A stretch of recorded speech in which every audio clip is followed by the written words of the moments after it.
Hello everyone, this is your Ghos here, and today I'm here with another tutorial video, but this time it is about photography.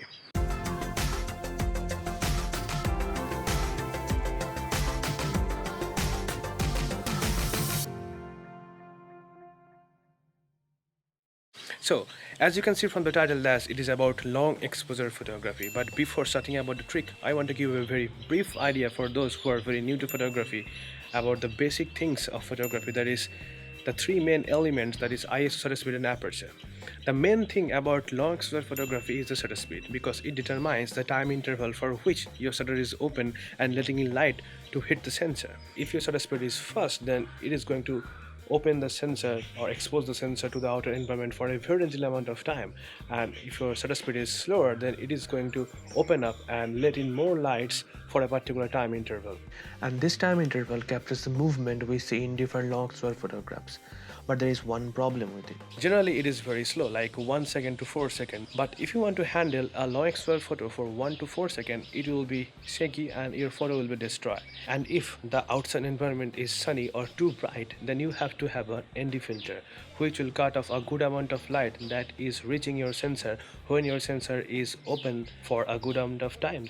So from this you can already understand that you have to have a tripod, you have to have a ND filter and many more things for the shutter speed you want to achieve for a long exposure photograph. But do you really need that kind of setup?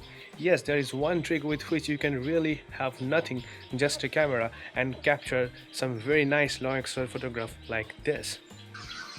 So now we can understand that the basic principle of long exposure photography is lowering your shutter speed and letting in more light, that it can capture a particular time interval. And there is another way to capture a particular time interval, that is capturing multiple photos. If you're taking multiple photos with a good shutter speed like 1/100th of a second, then it is capturing that moment. And when you capture 100 photos, then it is capturing 100 moment. And if you are combining them, then you are getting a long exposure photograph that can really be very nice and without any type of ND filters or tripod.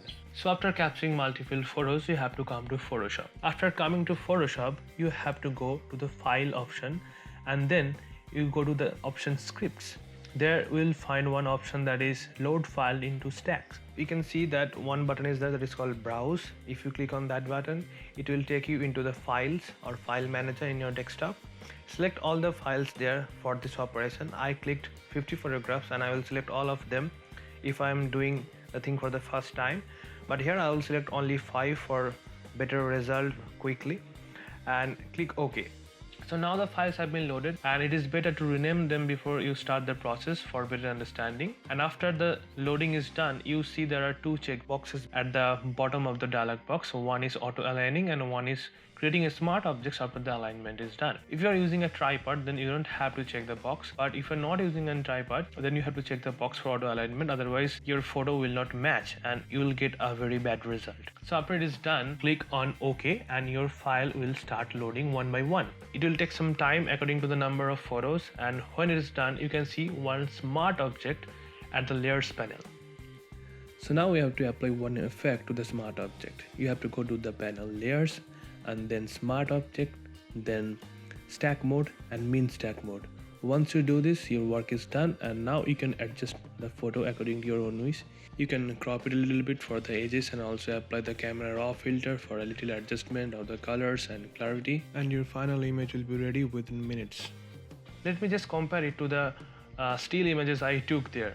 So here is a still image and you can see there are artifacts overall and the picture is noisy and it doesn't look good. But if we see the real image after the processing with 50 pictures, we can see the amount of detail is same, but the picture is clean and noise free and there are no artifacts at all. And this is the plus point of stacking photo afterwards, because that makes everything noise free. You can also use this method at daytime without ND filters, and it will give you a very nice result if you do it with a tripod, because you don't have to auto align those layers and engage a good amount of time on Photoshop. So that's it for today. I hope that you have enjoyed this one and learned something out of it, and don't forget to like, comment and subscribe for more videos like this. Stay safe during the coronavirus infection. I'll see you in the next video.